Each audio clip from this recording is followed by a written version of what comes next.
നമ്മൾ വയനാട് ലക്കിടിയിലാണുള്ളത്. കണ്ടോ ലക്കിടിയിൽ ആ ഒരു വ്യൂ.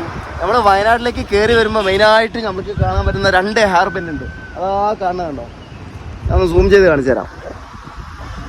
കണ്ടോ ആ 2 ഹെയർ ബാൻഡാണ് ആ കാണുന്നത്. ഈ ഒരു വ്യൂ നല്ല രസമാണ്. എപ്പോഴും ഏത് സമയത്ത് ഇവിടെ മഴ ഉണ്ടാവാറുണ്ട്. ഇടയ്ക്കിടയ്ക്ക് മഴയുടെ ആ ഒരു ഇത് ഇവിടെ ഉണ്ടാവും. കേരളത്തിൽ ഏറ്റവും കൂടുതൽ മഴ കിട്ടുന്ന ഒരു സ്ഥലം കൂടിയിട്ടാണ് ഈ ലക്കിടി, വയനാടിൻ്റെ ഈ ഒരു എൻട്രൻസ്. അതായത് കോഴിക്കോട് ഡിസ്ട്രിക്റ്റും വയനാട് ഡിസ്ട്രിക്റ്റിൻ്റെയും ബോർഡറാണ്. ഈ കുന്ന് കയറി കഴിഞ്ഞാൽ അവിടെ നമുക്കൊരു ഇത് കാണാം, വെൽക്കം ടു വയനാട് എന്നൊരു ബോർഡ് കാണാം. ആ ഒരു സംഗതി ഇവിടെയാണ്. ഇവിടെ കേരളത്തിൽ ഏറ്റവും കൂടുതൽ മഴ കിട്ടുന്ന ഒരു സ്ഥലം കൂടിയിട്ടാണ്.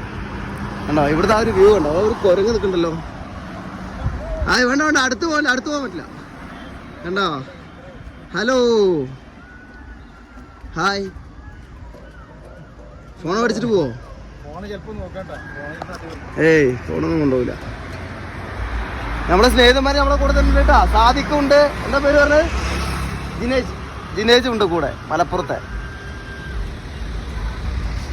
അതിൻ്റെ അടുത്ത് പോണ്ട, അതെന്തേലും ചെയ്ത് കഴിഞ്ഞാലേ ഇന്ത്യയിൽ കിട്ടില്ല മരുന്ന്. സുഹൃത്തുക്കളെ ഈ ഒരു ഭാഗം കണ്ടോ, എത്ര മനോഹരമാണല്ലേ. ഓക്കെ ബായ്, വീണ്ടും കാണാം.